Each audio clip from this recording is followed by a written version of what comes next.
Bismillahirrahmanirrahim. Assalamualaikum warahmatullahi wabarakatuh. Pada video ini saya akan membahas mengenai reaksi polimerisasi alkena. Jadi setelah sebelumnya kita membahas tentang reaksi adisi dan reaksi oksidasi, selanjutnya reaksi yang terjadi pada alkena adalah reaksi polimerisasi. Reaksi polimerisasi itu apa sih? Ya, reaksi polimerisasi itu merupakan proses penggabungan molekul-molekul sederhana menjadi molekul-molekul yang besar. Nah, jadi suatu molekul alkena yang sederhana, ya kalau bergabung, maka akan membentuk suatu molekul yang besar, ya. Yang disebut reaksi penggabungannya itu disebut reaksi polimerisasi. Nah, molekul-molekul yang bergabungnya ini disebut sebagai monomer. Nah, hasil penggabungan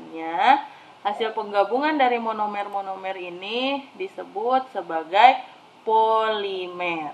Nah, jadi polimer itu adalah reaksi proses penggabungan, ya, terjadi karena penggabungan molekul-molekul sederhana yang disebut sebagai monomer menghasilkan suatu molekul yang besar yang disebut sebagai polimer. Nah, contoh senyawa atau reaksi polimerisasi pada alkena itu sering kita lihat dalam kehidupan sehari-hari. Misal suatu alkena propena, suatu propena monomer berupa propena atau propilen, ya, itu bisa membentuk suatu polimer yang dinamakan polipropilen.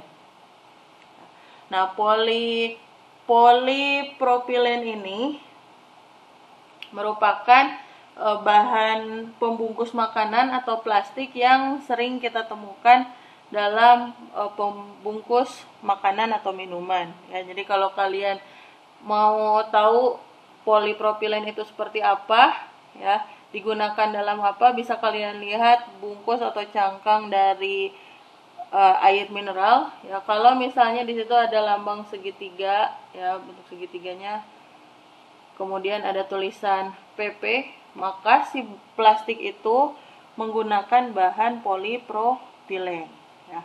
Kemudian ada juga PE. Kalau PE berarti polimer yang digunakan itu adalah polietilen, ya, dan seterusnya.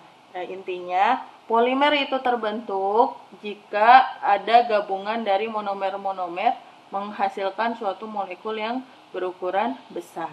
Nah, salah satu contoh polimer yang berasal dari alkena itu ini, contohnya polipropilen yang monomernya itu berupa suatu propilen atau propena, ya. Oke, baik, demikian penjelasan saya mengenai reaksi polimerisasi. Terima kasih. Assalamualaikum warahmatullahi wabarakatuh.